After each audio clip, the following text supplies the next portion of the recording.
Passamos agora para a palestra Reconstrução Verde, Solidária e Sustentável. Para este tema, teremos como palestrante o excelentíssimo senhor juiz federal Dr. Marco Bruno Miranda Clementino.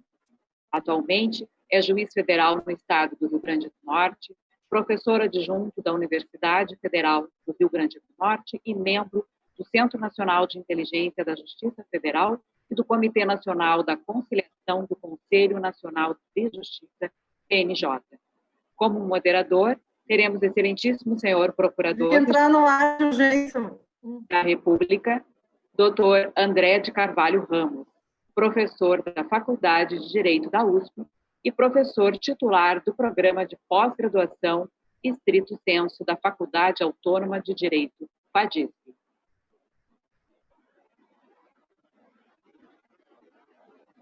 Pode falar, doutor Marco.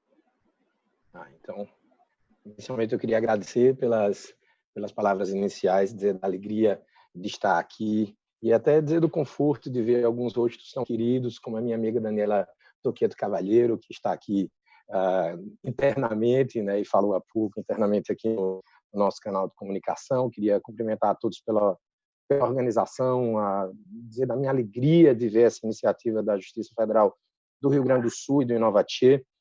E aproveitando que eu estou em conexão com o Rio Grande do Sul, né, ou pelo menos através do Rio Grande do Sul com o Brasil, queria fazer um breve cumprimento a dois amigos, um que eu sei que participou da organização do evento, a advogada Ademir Pico, e também uma queridíssima colega da Justiça Federal do Rio Grande do Sul, a juíza federal Thaís Schilling Ferraz. Me coube falar um pouco sobre a reconstrução do mundo, digamos assim, no período pós-Covid-19, né? E eu confesso que precisei fazer algumas reflexões nos últimos dias para saber o que é que eu ia dizer, porque eu confesso que não tinha parado para pensar sobre o que seria esse mundo pós-Covid-19, né? E aí o título aqui da minha conversa com vocês, como foi dito há pouco, é Reconstrução pós-pandemia verde, solidária e sustentável, né? Nós fizemos, Daniela falou há pouco do meu encargo aqui quanto ao Laboratório de Inovação da Justiça Federal do Rio Grande do Norte. Nós estivemos juntos numa oficina online, num workshop online de Design Thinking, promovido em conjunto por vários laboratórios, né, entre os quais do Rio Grande do Norte e do Rio Grande do Sul. E eu me lembro, Daniela, que no momento em que você fez sua apresentação e a apresentação dos colegas de Inovatê, você disse que gaúcho era gente com sotaque, né? Não sei se você se recorda disso, né? E aquilo ali me chamou a atenção, porque o Rio Grande do Norte também é muito cheio de sotaques, e eu digo mais, querendo ou não, tem um dicionário próprio, um idioma próprio. Então, para que ninguém fique assustado, eu já trago aí algumas palavras que podem ser usadas aqui na minha apresentação, que são típicas do Rio Grande do Norte, no dicionário potiguar-português, potiguar-português, né? Os potiguares são chamados de comedores de camarão, na verdade, potiguar significa comedor de camarão, e a gente meio que tem um idioma próprio aqui, um vocabulário, então não se assustem se eu usar algumas dessas palavras, né? Mas, familiarizados vocês aqui com o nosso idioma, eu queria confessar algo aqui a todos, né, que é basicamente isso. Eu já tive Covid-19, né? Eu e a minha esposa, que está aí na tela, vencemos esse vírus. Nós contraímos esse vírus logo no início. Ontem eu soube que o primeiro caso aqui em Natal teria ocorrido em 11 de março. Em 11 de março eu já estava com Covid-19, então é muito provável que eu tenha sido o primeiro caso de Covid-19 aqui em Natal. Minha esposa terminou se contaminando a partir da convivência comigo. E foi um período muito difícil. Foi um período muito difícil, embora nós não tenhamos, enfim, enfrentado, nós não tenhamos tido a necessidade de nos internarmos e, querendo ou não, no meu caso em particular, a doença não tenha sido de gravidade muito significativa, mas o fato é que o que mexia muito conosco nessa doença era a natural angústia de tudo que estava vivendo no mundo, sem contar que, como nós estivemos entre os primeiros casos do Rio Grande do Norte naquela época, né, a gente, querendo ou não, lidou com o desconhecido mais do que qualquer pessoa, né, e a gente, querendo ou não, foi um momento de grande aprendizado. Então, eu achei interessante e achei importante dizer porque quando se fala do período de reconstrução pós-pandemia, esse período já começou aqui em casa, né? Porque nós já, querendo ou não, vencemos o vírus. É verdade que não há dados científicos suficientes para se afirmar que eu não possa contraí-lo novamente, mas o fato é que já enfrentamos esse problema e, graças a Deus, conseguimos vencer essa doença. Mas o que foi super interessante, né, nesse contexto foi a jornada emocional e a jornada espiritual em torno disso, né? Para esclarecer um pouco, eu não testei na época, porque eu não tinha falta de ar, orientação aqui da Secretaria de Saúde do Rio Grande do Norte para as pessoas que tinham Covid-19 ou que eram suspeitos de Covid-19 ainda no início de março, era no sentido de que só fossem ao hospital e só fossem testar se porventura tivessem falta de ar. Como não foi o caso aqui em casa, é verdade que a minha esposa, num determinado dia, suspeita de que teve falta de ar, mas, enfim, como rapidamente a coisa passou, né, o fato é que eu não fui testar. Então, eu era um caso suspeito e eu estava, querendo ou não, adoentado. Na véspera do dia em que eu me coloquei em quarentena, eu ainda vim à Justiça Federal, porque foi justamente no dia em que a Justiça Federal fechou, aqui em Natal, como fechou no país inteiro. E no dia seguinte me isolei, porque recebi um ofício de Brasília, da nossa Escola Nacional da Infância, onde havia dado aula até com uma colega da Justiça Federal da 4ª Região, a colega Gabriela Hart. Né? Nós havíamos ministrado um curso juntos e eu recebi um ofício no sentido de que eu havia estado em contato com uma pessoa diagnosticada com coronavírus naquela ocasião. Então, a partir de então, eu resolvi, enfim, naturalmente fiz o que tinha que fazer, né? Me coloquei em quarentena total dentro da minha casa. Minha esposa, a esta altura, já estava doente também, e coloquei uma mensagem no grupo de WhatsApp do condomínio alertando que eu estava que eu suspeita, porque eu não havia testado, com suspeita de Covid-19, e que a partir daquele momento ninguém entrava da minha casa e ninguém saía da minha casa por 14 dias, conforme a orientação do infectologista, né? Como, de fato, precisaria ser feito, né? E foi muito surpreendente porque a partir desse momento em que eu, no final das contas, terminei expressando a transparência em relação à circunstância que me afetava, né, eu fui, na verdade, bombardeado, eu diria bombardeado, com os gestos mais, eu diria, emocionantes de solidariedade.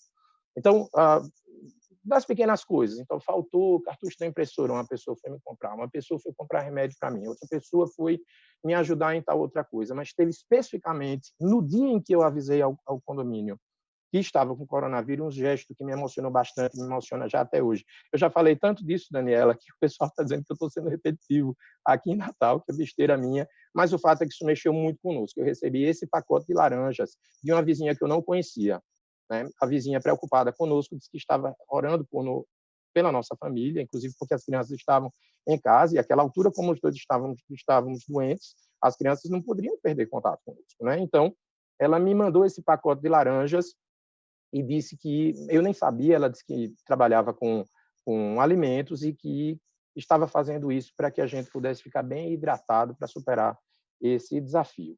E aí é super interessante, porque esse fim de semana, essa mesma vizinha, segundo eu soube, foi diagnosticada também com coronavírus e nós tivemos a oportunidade de retribuir a solidariedade. Então, foi super interessante para a gente ver como um gesto de solidariedade, querendo ou não, de doação nossa, né, de ser transparente com o condomínio, no momento em que a gente contraiu a doença, atraiu assim, esse bombardeio no sentido positivo de solidariedade. E eu terminei trazendo essa metáfora, no final das contas, vou chamar de metáfora da laranja, porque, ao mesmo tempo, a laranja nos induz a duas cores. A cor verde, que está no título do nosso bate-papo de hoje, segundo formatado aí pela equipe, pelo time de Inovatê, mas também a própria cor laranja, né, que, no meu entender, é a cor da inovação, né? E eu acho essa, enfim, a reflexão interessante, porque eu penso que inovação e solidariedade são, na verdade, palavras que andam muito juntinhas. Não foi à toa que eu diria são palavras com uma carga semântica que induzem, no final das contas, a mesma construção de sentido uma da outra. Então, inovação e solidariedade são valores muito, muito imbricados, e é por isso, repito, imagino que tenha sido por isso, que o tema foi o escolhido, né, para essa iniciativa do Inovatir, né? Então, por que isso? Porque, no final das contas, inovação é uma palavra que atrai um sentido de foco em pessoas, de empatia, de preocupação, sabe, de gentileza. Tem tudo a ver, né, com o trabalho que é realizado no Inovatir. Mas, no final das contas, a proposta aqui foi de reconstrução, né? E aí eu trago a minha própria experiência. Eu, quando passei, como eu disse, 14 dias em quarentena, e após esses 14 dias eu tive um privilégio, que foi ir ao supermercado, né? Quem teve coronavírus sabe disso. E nesse dia eu tive que pegar um notebook na casa da minha mãe, porque as crianças estavam entrando em aula e a gente precisa de uma quantidade enorme de notebooks, que eu tenho um filho demais. Então, eu precisei ir na portaria do prédio dela e tive a ideia do prédio dela. Ela, na verdade, mora no condomínio de casas, né? E eu tive a ideia de entrar no condomínio para, pelo menos, ter o privilégio, né, dessa dádiva sublime que seria, né, olhar para ela e dar um sorriso a 30 metros de distância, como aconteceu com essa foto que está aí na tela. Então, como vai se iniciar esse período de reconstrução? Esse início de reconstrução, na verdade, é um início espiritual. A gente, na verdade, vai se reconectar com a nossa própria realidade e perceber que a felicidade está, no final das contas, nas coisas mais simples da vida, naquilo que há de mais sublime, naquilo que a gente termina esquecendo no dia a dia, né? E esse vai ser o day after, desse período pós-coronavírus, né, com todas as pessoas. Na verdade, essa reconexão com as pequenas experiências da vida, né, e com a percepção de que as pequenas experiências da vida são, na verdade, a grande experiência da vida, porque se confundem com ela. Então, acho que o momento de reconstrução é um momento psicológico, um momento por meio do qual a gente vai sair dentro de casa, vai enfrentar a realidade, vai perceber, né, como todos os dias nós somos brindados com coisas muito bacanas, né, coisas às vezes que passam desapercebido, como esse privilégio que eu tive, né, e estava muito emocionado nela nessa hora, que foi dar tchau para minha mãe, mandar um beijo para ela a 30 metros de distância. Ontem eu fiz um teste e resolvi perguntar às minhas filhas o que é que elas fariam, né? Porque poderia ter vindo uma resposta, como diriam aqui em Natal, escalafobética, né? Então, eu perguntei às minhas filhas o que é que você quer fazer no período pós-coronavírus, após a pandemia, após a quarentena, o que é que você quer fazer? A minha filha Bebel respondeu, eu quero fazer unha de francesinha. Eu não sei o que é unha de francesinha, mas o fato é que eu imagino que não seja ir a Dubai, nem colocar a cabeça na boca de um leão na África do Sul. Ela, na verdade, ela quer ir fazer simplesmente a unha dela, né? Eu terminei pegando essa foto de propósito, que a gente bateu essa foto no Natal na Europa, a gente estava na Áustria, quer dizer, uma coisa assim que parece grandiosa, mas o que ela queria não era voltar, sabe, para a Áustria na noite de Natal, ela quer fazer a unha de francesinha. Eu acho que isso vai acontecer com todos nós. E aí eu penso que esse momento, se ele for muito bem interpretado pelas pessoas, ele vai ser fundamental para a construção, minha gente, de novos valores, né? De novos valores. O primeiro valor que eu penso que se reforça a partir desse momento é o valor da experimentação, né? Essa naturalidade em se lidar com o erro, algo que, querendo ou não, tem um forte impacto no paradigma científico, né? Quem trabalha com inovação, por exemplo, sabe, né, que como é difícil, em particular para nós da área jurídica, lidar com essa naturalização do erro, com a naturalização de uma perspectiva de tentativa e erro como busca de um acerto evolutivo, porque a gente vai perceber que a verdade, na verdade, é algo intangível, ou seja, de certo modo, com a percepção do valor de uma racionalidade experimental. Então, eu acho que isso é algo que vai se revelar muito significativo após essa pandemia, porque é basicamente o que a gente está vivendo. Nós vivemos um dilema, repare, inclusive, como o debate público tem sido difícil, porque as pessoas, a partir de um paradigma e aí um paradigma de racionalidade que é moderno, querem uma resposta pronta. Já hoje eu recebi uma mensagem. Agora não se sabe mais quando vai ser o pico da doença aqui no Rio Grande do Norte. O Rio Grande do Norte estava super tranquilo, ninguém entende. Até 3 dias atrás, Daniela, o Rio Grande do Norte era o paraíso do coronavírus. Hoje, as UTIs estão entupidas de gente, absolutamente lotadas, e o estado está em pânico. Em 3 dias. Então, na verdade, a gente lida, e já a filosofia escreve, a filosofia e a ciência política já escrevem sobre isso já há algum tempo, mas a gente lida cada vez mais com o imponderável, razão porque a gente não vai ter respostas certas e erradas para as coisas, a gente vai ficar trabalhando, sabe, de forma séria, de forma racional, mas dia a dia. O paradigma científico não é mais um paradigma estático como outrora se concebeu, né? E a gente vai ter algumas consequências político-sociais, né? Algumas consequências político-sociais. Aqueles com mais idade vão se lembrar de Sucupira, que era a cidade administrada por Odorico Paraguaçu, no Bem Amado. E mostrava, né, essa coisa meio entranhada na sociedade brasileira do populismo, né, e de como isso tem um poder destrutivo em relação ao desenvolvimento do país, né? E o período não tem sido diferente, não é novidade, não é exclusividade. Sucupira era uma cidade nordestina, onde talvez isso seja mais exacerbado, mas o fato é que isso não é uma exclusividade nordestina, também nós sabemos. O fato é que, né, se existe uma lição que nós vamos receber desse momento de pandemia, é quanto à importância da ciência, isso já foi dito, quanto à importância da gestão, quanto à inviabilidade de se gerir as coisas hoje a partir da lógica do improviso.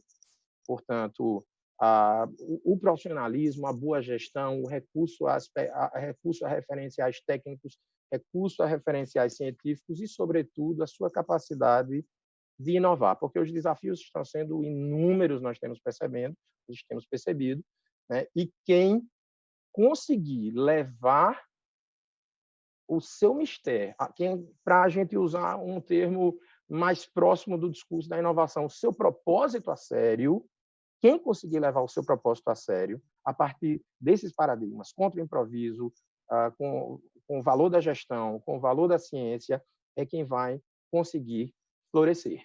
Então, parece que essa frase do Barack Obama tem cada vez mais sentido a partir de agora. A gente vai ter outros aprendizados também, né? Se existe algo que fica também como legado de forma evidente disso, é que, no final das contas, quem tinha razão era o Walt Disney. O mundo é pequeno de uma vez por todas. Ou seja, enfim, o mundo é muito pequeno e a gente percebeu isso quando a gente percebe isso muito claramente quando a gente vê a capacidade que esse vírus tem de se espalhar, né? E o descontrole, né? Já estamos vendo, por exemplo, novos casos na Ásia, depois de todo o sofrimento que foi, querendo ou não, enfrentado por lá, nós já estamos vendo novos casos, né? E, de certo modo, uma falta de perspectiva, porque as relações do mundo hoje são muito próximas, né? No final das contas, o paradigma científico, ele a partir de uma ideia de racionalidade, foi pensado no modelo moderno, e era um modelo concentrado, vinculado ao território, de realidades muito localizadas, né? Eu fico imaginando, por exemplo, a cidade de origem da minha família, né? A cidade de Itaipu, aqui no interior do Rio Grande do Norte. Quer dizer, as cidades todas as cidades no período moderno, na verdade, Itaipu é uma cidade que ainda tem um jeitinho medieval, no final das contas, apesar de não ser uma cidade medieval, mas ela tem um jeitinho medieval do ponto de vista político e social. Mas as cidades no mundo inteiro tinham aquela característica no momento em que o paradigma científico foi querendo ou não, se estruturando, né? E hoje a gente vive uma realidade muito diferente, né? Hoje, no final das contas, a gente vive próximo como vivem os habitantes dessa cidade, Barle. Essa, na verdade, é uma cidade super curiosa, vocês estão vendo na imagem, porque é uma cidade dentro da Holanda, Barle-Nassau, e dentro da Holanda existem pedaços de Bélgica na Barle-Hertog. Na Barle-Hertog. E mais ainda, dentro da Bélgica tem os pedacinhos de Holanda.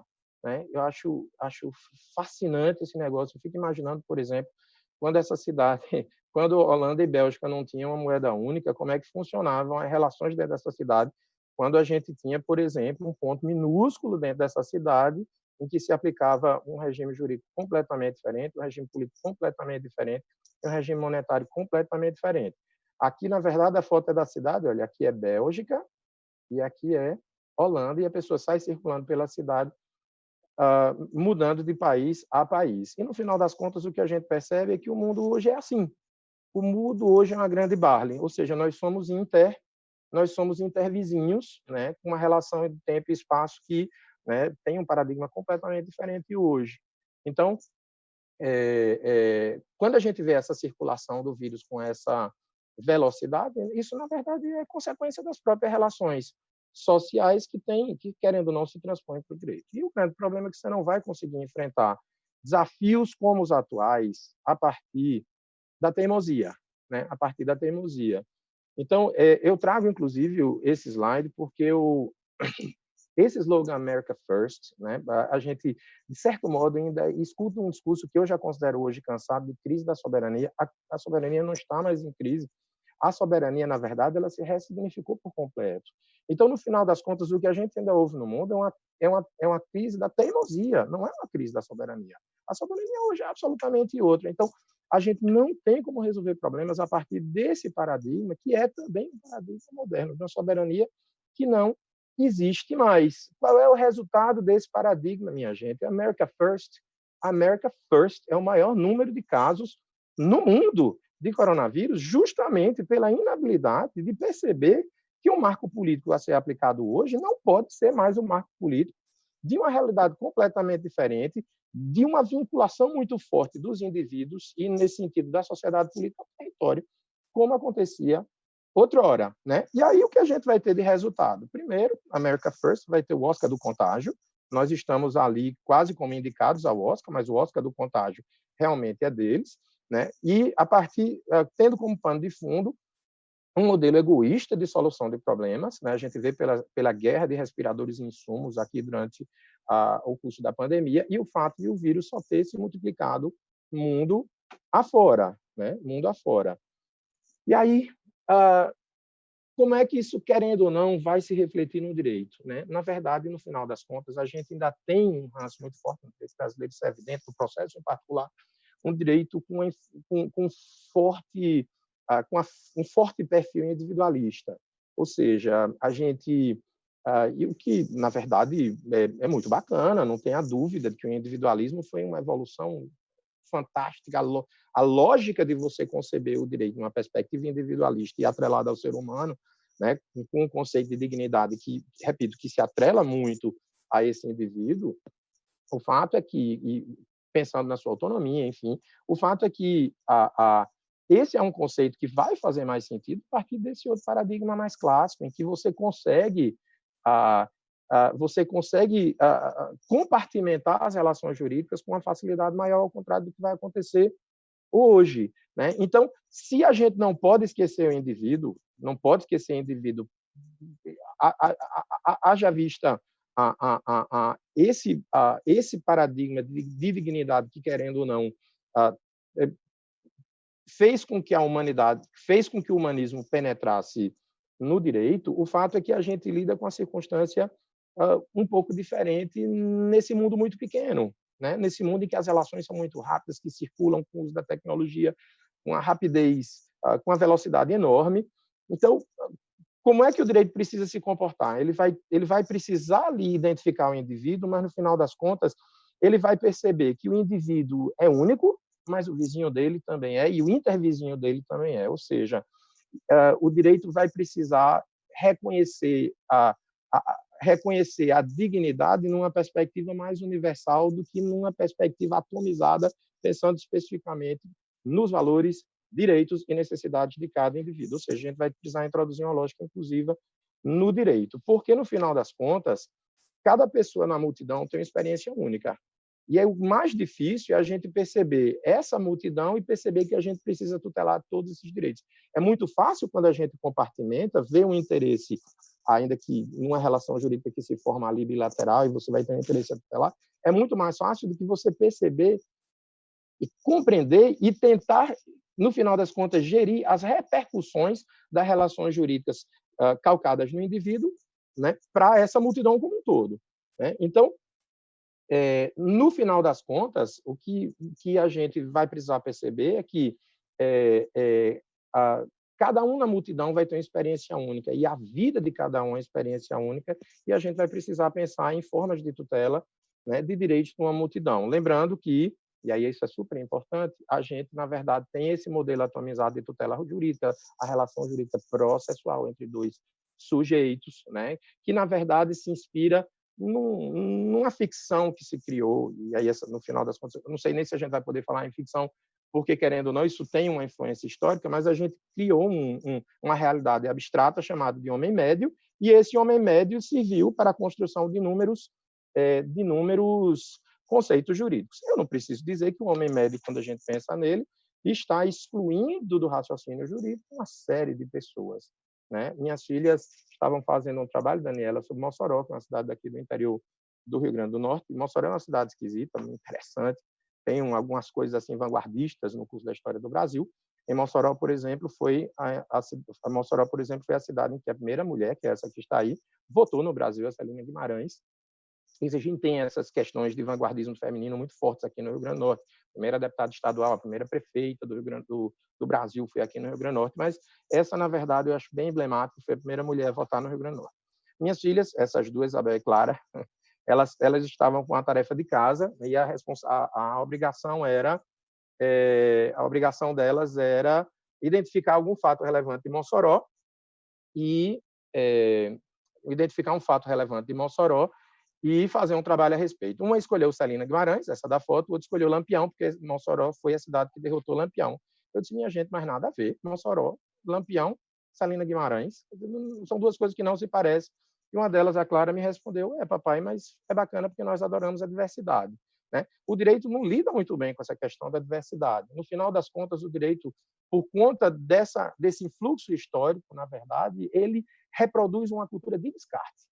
E aí a gente vê essa cultura de descarte no direito penal, a gente vê isso em manicômios, por exemplo, não é à toa que já fomos condenados pela Corte Interamericana no que se refere a manicômios, né? As pessoas abandonadas, repito, em prisões, a dificuldade que a gente tem.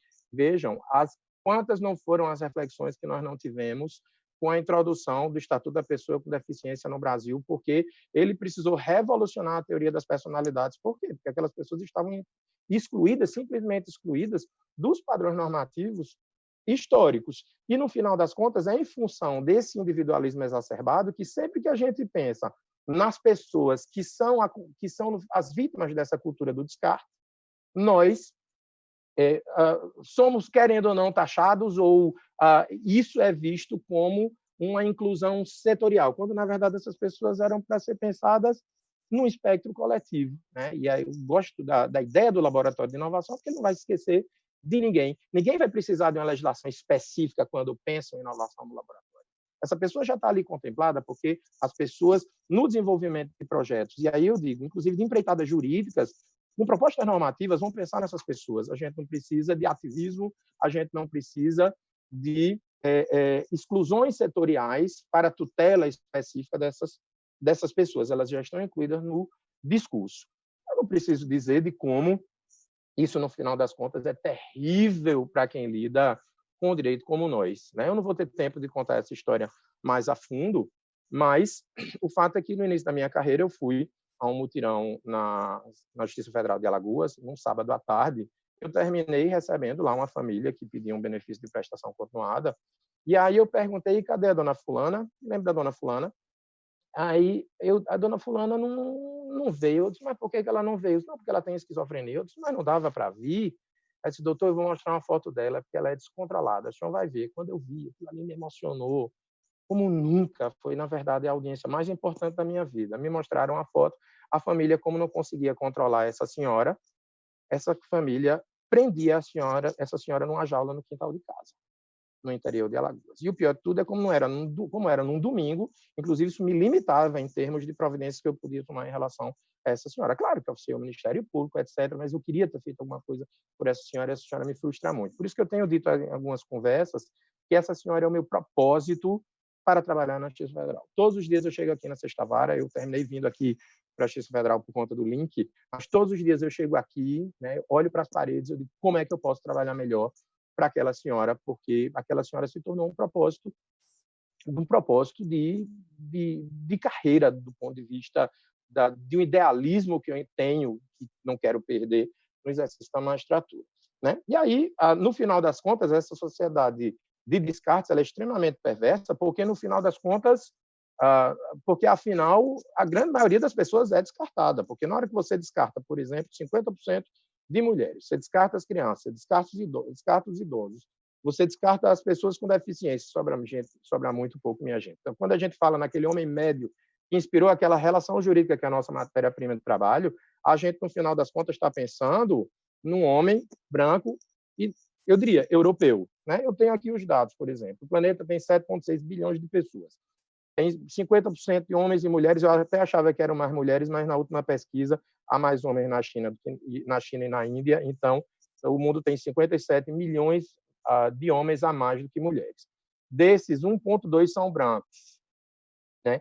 E quando a gente vê os mais ricos, porque mesmo entre os brancos a gente vai ter muitos excluídos, a gente vai ter, por exemplo, entre os mais ricos no Brasil, dos mais ricos do mundo, 0,2% da população brasileira e 11,2% na Suíça, 7,6% nos Estados Unidos. Então, onde é a densidade demográfica da relação jurídica lá do homem médio é a Suíça, e onde é que eles são mais numerosos nos Estados Unidos.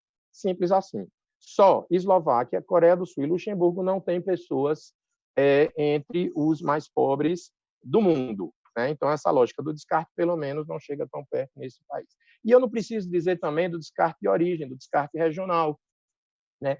É tão perverso o descarte regional, Daniela, que eu tenho dificuldade de orientar meus alunos aqui do mestrado em Direito Internacional a fazerem trabalhos que envolvam aspectos de discriminação em relação aos nordestinos, porque eles não conseguem se sentir discriminados e só quando começam a estudar o tema é que percebem como, inclusive, o nosso sotaque, no final das contas, também atende a uma lógica de descarte a partir de uma perspectiva linguística. Né? Quando começo a se envolver com isso, por exemplo, a gente, pela primeira vez, eu vi uma pessoa com sotaque nordestino no Jornal Nacional no ano passado, naquela coisa de aniversário do Jornal Nacional, eles chamaram os apresentadores locais. Eu assisti vários deles. Nenhum apresentador do Nordeste tinha sotaque nordestino, com a exceção da apresentadora da Paraíba. Quer dizer, se isso, na verdade, não é ali um fluxo silencioso de um descarte regional, enfim, é algo que mexeu bastante comigo. O descarte também no que diz respeito ao meio ambiente, né? Trouxe aí os tribalistas, né?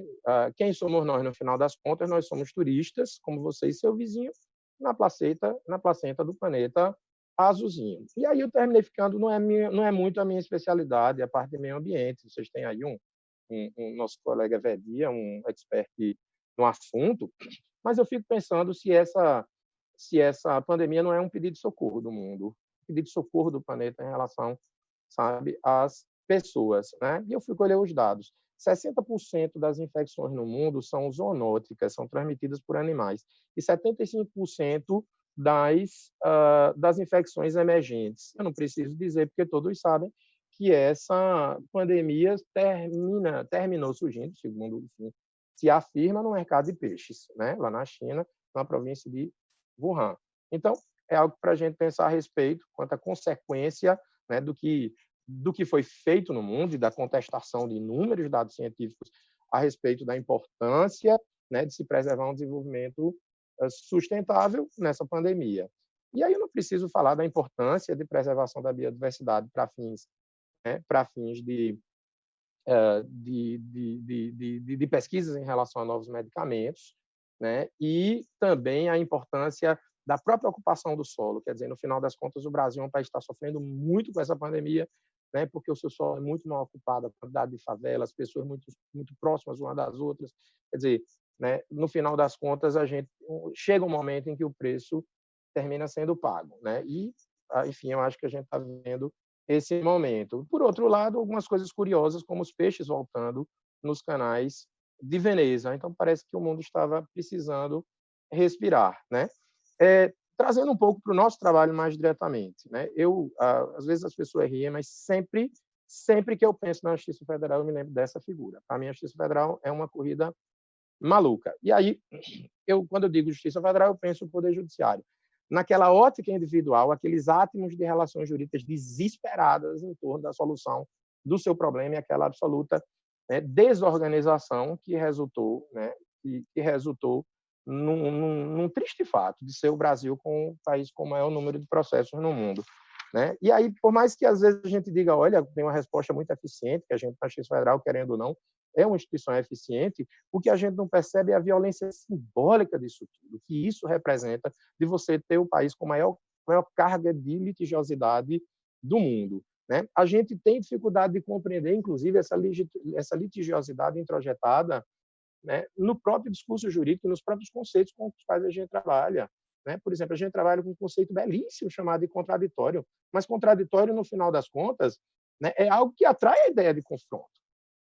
Atrai a ideia de confronto. Claro que aí, lógico, você pensa em contraditório para ouvir a parte contrária, a capacidade de escuta, mas ele induz a ideia de confronto. Quer dizer, a gente trabalha com signos, a gente trabalha com signos que, no final das contas, induzem ao conflito, ao estresse, né? Quando a gente fala, por exemplo, num outro conceito processual importantíssimo, a gente vai pensar em paridade de armas, né? Então, a gente tem um conceito que é importantíssimo, mas ele é um conceito que também vai induzir, né? Induzir, querendo ou não, o conflito, que vai expressar essa violência simbólica que a gente identifica no nosso sistema. E aí não é à toa que a gente, nessa corrida maluca, a gente trabalhou até hoje, né, com metas quantitativas, ou seja, quanto mais você trabalha, mais você é premiado. Certamente uma ideia que, sabe, que não combina muito com sustentabilidade. Quer dizer, mais conflitos, resolva a violência depois que ela ocorre, não tem uma perspectiva preventiva e, no final das contas, quantas não foram, às vezes, que escutamos na Justiça Federal uma frase que foi dita pela secretária de Cultura na semana passada, no infeliz entrevista: vocês estão cansados. Nós estávamos cansados. Estávamos efetivamente cansados. E aí, graças a Deus, né, a gente terminou se deparando com um movimento jamais recente, né, que começou a pensar nesses assuntos de uma forma mais racional, pensando nesses paradigmas. E aí que vem surgir os laboratórios de inovação, como o Inovatê, como o Inove JFRN daqui de Natal, e o Centro de Inteligência, dos quais eu tenho o orgulho de fazer parte, né? E aí, a partir desse movimento, foi que a gente conseguiu introduzir na política institucional do Poder Judiciário os Objetivos do Desenvolvimento Sustentável da ONU. E já vem tarde, né? A partir desse movimento, a gente conseguiu fazer com que o CNJ criasse um laboratório de inovação, inteligência e objetivos do desenvolvimento sustentável, capitaneado por uma conselheira chamada Maria Tereza Willi, né? E conseguiu introduzir uma meta qualitativa, no final das contas, no nosso trabalho. Ou seja, conseguimos finalmente introduzir uma lógica premial de solidariedade e de sustentabilidade no nosso sistema jurídico, né? Que de alguma forma ainda não é predominante, mas pelo menos, né, já ingressa nesse contexto dessa meta de cansaço, sabe, de resposta ao litígio, ou seja, de premiação a uma resposta a uma violência que, né, que querendo ou não, está ali entranhada na nossa cultura jurídica. E nós somos fundamentais, efetivamente, para isso, porque, no final das contas, o cumprimento dos objetivos do desenvolvimento sustentável precisa de apoio institucional, de suporte, melhor dizendo, institucional. E nós somos, querendo ou não, parte disso, tanto que nós estamos lá no finalzinho, né, na meta 16, né, dos ODS, paz, justiça e instituições eficazes. E muito em torno disso a gente tem conseguido construir, né, algumas soluções interessantes para o nosso trabalho e, de certo modo, introduzindo no nosso sistema jurídico, uma cultura de solidariedade a partir de estímulos institucionais que podem se tornar estímulos legislativos. Quando eu comecei a falar, eu disse de como eu recebi gentileza porque fui solidário com os meus vizinhos no meu prédio, né? E nesse contexto de um mundo de intervizinhos, é a lógica premial a partir da solidariedade que vai poder, né, trazer aí uma esperança, né, uma esperança numa mudança do estado de coisas com o abandono do individualismo, do egoísmo. Eu vou aqui concluir, porque eu já estava concluindo, porque fui advertido que eu só tinha mais um minuto, mas o fato é que a justiça é a saúde da alma, já dizia Platão, então isso é preciso que a gente pense nisso, né? E eu não poderia deixar nesse sentido de dar meus parabéns por essa belíssima iniciativa do Inovatê, né? A lógica aqui é realmente a gente introduzir essa ideia de inclusão, ainda que de forma silenciosa, no nosso sistema, porque a gente precisa de um ambiente mais colaborativo no mundo. E esse ambiente colaborativo não pode ser um ambiente opressor, como a gente tem visto, por exemplo, em alguns países orientais, em particular na China, em que, por exemplo, os dados das pessoas estão circulando com o rompimento da privacidade como forma de combater, por exemplo, esse vírus, né? Então, iniciativas como Inovatê tem condições de olhar a coisa de forma mais horizontal. Eu diria que, pensando no ODS 16, o Inovatê representa, né, uma postura de se arregaçar mangas, né, para que a justiça não seja mais do mesmo, pensando em horizontalidade e, sobretudo, podendo, Daniela, pensar em parcerias, né? E eu trouxe aí o Nordeste e o Forró para o Inovatê, fizemos uma oficina na semana passada juntos, né? E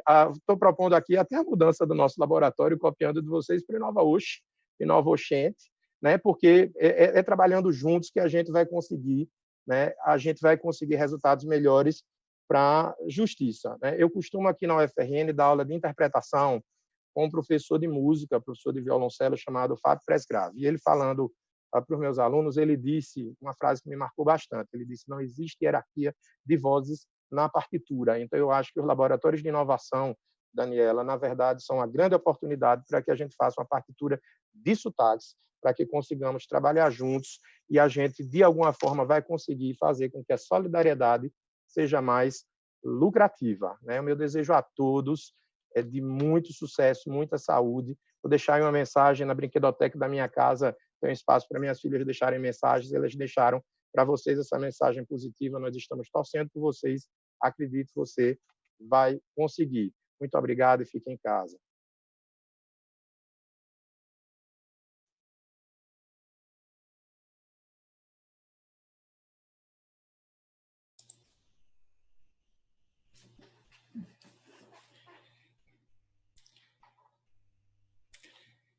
Meus cumprimentos ao professor Marco Bruno Miranda Clementino. Foi muito bom ouvi-lo e entendo que todas e todos aproveitaram bastante as reflexões sobre justamente um tema de momento, a reconstrução pós-pandemia, verde, solidária e sustentável. E antes de passarmos aqui as palavras, as colocações do professor Marco foram tão importantes que aqui também, aproveitando aqui meu papel de moderador, eu vou simplesmente trazer aqui alguns comentários, trazer aqui algumas reflexões para que depois o professor Marco possa reagir. E já temos aqui, estou recebendo da Carla nossas perguntas. Mas antes também dos meus comentários, creio que é muito, muito importante registrar aqui meus agradecimentos pelo convite da doutora juíza federal, a Carla Tom Oliveira. É muito importante essa iniciativa, uma iniciativa de solidariedade, uma iniciativa que mostra união, que mostra que, se existe a pandemia, podemos sair dela juntos. Em relação às colocações sobre essa reconstrução, já pensando, então, numa análise prospectiva, é interessante as colocações do professor Marcos e que agora podemos refletir juntos, especialmente em relação a alguns tópicos. Por exemplo, em relação à consciência de que devemos atuar em conjunto. O professor Marco mencionou algumas iniciativas no plano internacional, especialmente do governo norte-americano, do atual governo norte-americano, mas a reflexão que eu faço é que a crise da pandemia não tem levado a um reforço do multilateralismo, apesar da necessidade, que eu concordo com o professor Marco, de coordenação entre os estados, especialmente em relação aos estados que não têm ou perderam capacidade de pesquisa e produção, porque vão depender da tecnologia de outros, vão depender da produção da vacina por parte de outros estados. Então, o isolamento, a xenofobia e a exofobia, o medo daquele que está de fora, gerará para esses estados que, ao longo da sua história, passaram por processos de desindustrialização, perda da capacidade de pesquisa, vai ser um problema. Então, uma primeira reflexão, o multilateralismo retornará, apesar dessas tensões dos últimos anos, especialmente em virtude dos excluídos da globalização, que reagem e veem na globalização como um todo um mal. Outro ponto interessante que o professor Marco mencionou, se a atual pandemia não é talvez uma reação do planeta, mas justamente nisso, nessas últimas décadas, não é justamente a cooperação em temas como meio ambiente, combate à pobreza, melhoria dos termos de troca dos produtos produzidos pelos países pobres, não é isso que o direito internacional tem apresentado, ou seja, o direito internacional não tem apresentado avanços nesses setores. O direito internacional tem, como se vê, justamente tido dificuldade no avanço nessas áreas, e seria interessante ver se mudaria em nome dessa pandemia. E outro ponto interessante, aí nos atinge muito, até o professor Marco, que também é juiz federal, sabe disso. O Brasil fechou as fronteiras, as portarias têm sido renovadas, então agora, no final de abril, foram renovadas as portarias de fechamento por via terrestre, via aérea. Bom, o Brasil fechou as fronteiras sem nenhum tipo de tratamento diferenciado para os solicitantes de refúgio, que, obviamente, viola compromissos internacionais e que o Brasil assumiu livremente, especialmente a Convenção sobre o Estatuto dos Refugiados de 51, viola a lei, Uma portaria está ligando ao solicitante de refúgio, e a portaria, as duas portarias, as últimas duas, falam de inabilitação do pedido de refúgio.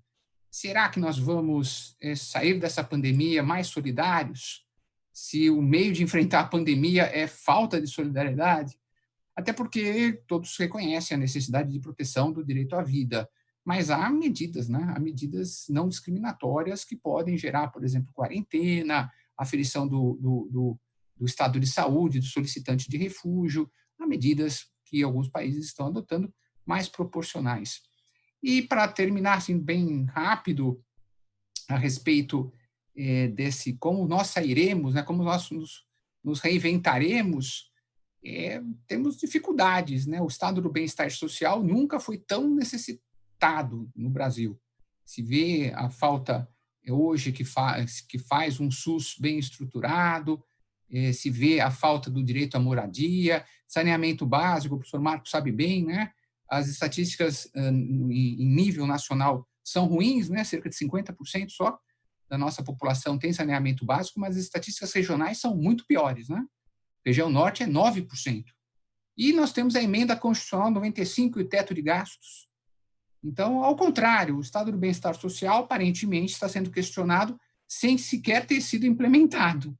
Será que nós vamos aprender institucionalmente com a pandemia que é necessário ter um setor de pesquisa público, é necessário investimento na universidade pública, é necessário que nossos cientistas não precisem sair do país, que eles possam pesquisar aqui no Brasil, que o SUS possa ter, então, uma estrutura própria, que, é claro, é o maior programa de distribuição de renda do Brasil, é o SUS, porque fornece o acesso universal à saúde. Essas são, então, algumas colocações, professor Marco, já dou os parabéns, e aproveitar, já que talvez seja interessante, uma rodada, já trazer a primeira pergunta formulada pelo Wilson Chagas. Tá? Wilson pergunta: a soberania nacional não tem muito mais legitimidade política do que instituições internacionais não eleitas? A propagação do vírus, continua Wilson, não indica justamente a necessidade do fortalecimento, talvez ele tenha dito, talvez fechamento, mas fortalecimento de fronteiras. E o Wilson também agrega, né, nessa linha, a seguinte questão, nessa mesma pergunta: os equívocos da OMS nos momentos iniciais e mais decisivos dessa crise não sinaliza a fragilidade de se confiar realidades mundiais tão diversas a um único órgão central, pretensamente técnico? Então, essas são, então, na minha colocação, uma, né, visão sobre multilateralismo, especialmente para estados como o nosso, que não produz, não será aqui que será produzida a vacina, estado do bem-estar social que ainda não foi implementado, mas também vem o Wilson e coloca um outro ponto, questionando se a soberania nacional, o estado isolado, não teria mais condições de enfrentar essa pandemia. São as duas visões, e eu passo a palavra aqui ao professor Marco, agradecendo de novo a excepcional palestra. Eu agradeço, professor, muito honrado com as suas observações, com sua presença, ainda que em caráter virtual, como tem acontecido com tudo hoje. Agradeço também a Wilson pela pergunta. Professor, na verdade, o contexto, no final das contas, eu não divijo das suas reflexões quanto ao estado de coisas. Eu apenas penso que essa pandemia pode ser um grande aprendizado justamente para que sejam revisados esses paradigmas a partir dos quais, nos últimos anos, nós vimos tratando as coisas. Nós já vínhamos, querendo ou não, há cerca de 10 anos, né, nós tivemos uma crise financeira enorme, né, que teve um forte impacto no mundo. E, naquela época, de fato, nós imaginávamos que aquele momento seria um referencial importante para abandono desse isolacionismo e do individualismo exacerbado, e a gente realmente não viu isso, né? Eu haverei de reconhecer que não, que a gente, pelo contrário, a gente viu uma fragilização do multilateralismo, né, uma dificuldade enorme do direito internacional de lidar com aspectos mais de caráter social, né, e, de certo modo, uma desconstrução, e não apenas no Brasil, mas, de certo modo, uma tendência mundial de desconstrução do estado de bem-estar social. Isso é inegável, né? Mas o que me chama a atenção é que foi justamente essas características que fizeram com que o enfrentamento desse vírus fosse muito mais difícil. Então, na verdade, o mundo vai ter aí uma escolha, né? Ou ele vai aprender, né, as lições a partir dos desafios que nos foram postos, ou daqui a 10 anos a gente vai ter algo semelhante, né? E a diferença é que, enfim, a gente também não tem como prever o futuro, mas a diferença é que naquele momento daquela crise financeira a gente imaginava que haveria um prejuízo muito significativo à camada da população que é mais abastada no mundo, e isso terminou não ocorrendo, né? Agora a gente tem visto um prejuízo muito grande justamente da classe empresarial, né, daqueles, e no final das contas eu acho que até todos nós, querendo ou não, as pessoas de classe média no Brasil se colocam nesse contexto de privilégio, no final das contas, todos nós, né? E a gente percebeu como a gente foi fortemente atingido com isso. Então, eu penso que irão florescer justamente aqueles que assimilarem melhor lições aprendidas no momento.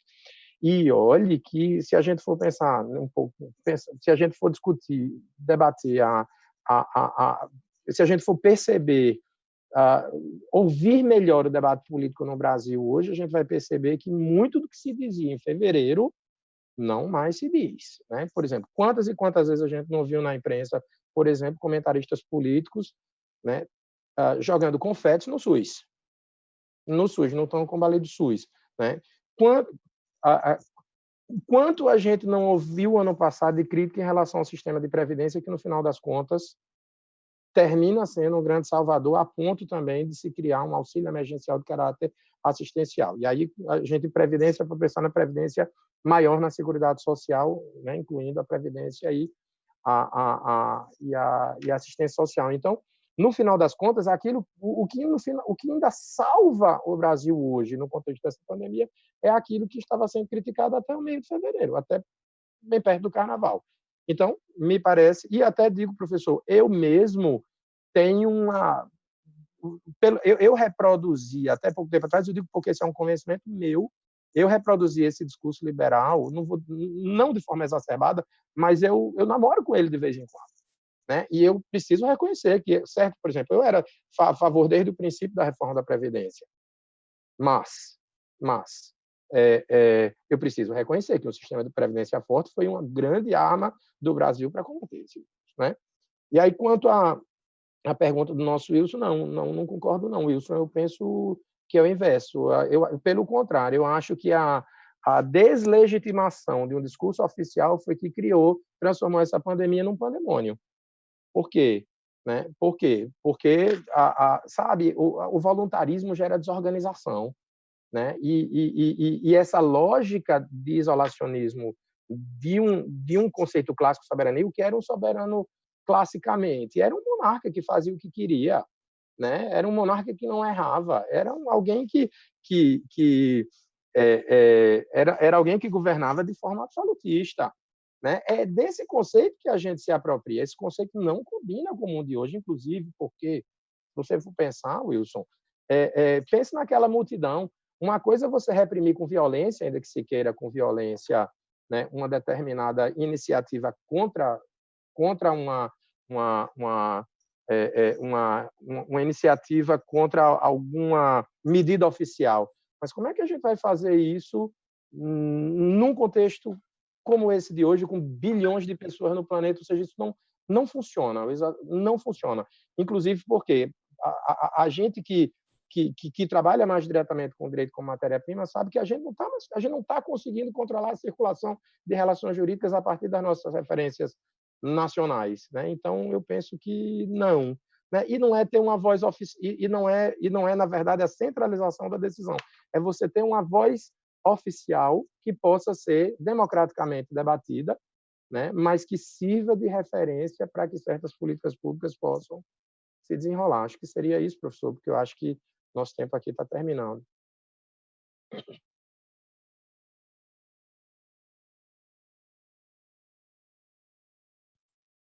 Eu agradeço o professor Marco, nosso tempo realmente está terminando, agradeço a todos os que nos assistiram, agradeço novamente a Carla pelo convite, a todas as organizadoras e organizadores desse nosso encontro, que, como eu comentei, tem como objetivo a solidariedade e essas reflexões nesse nosso futuro, nessa reconstrução, né, pós-pandemia. Parabéns ao professor Marco Bruno Miranda Clementino. Obrigado, professor. Foi uma alegria enorme, né, poder estar aqui debatendo com você e também uma enorme honra, né, de ter recebido esse convite dos amigos do Rio Grande do Sul que recebem aqui o nosso abraço. Até mais, gente.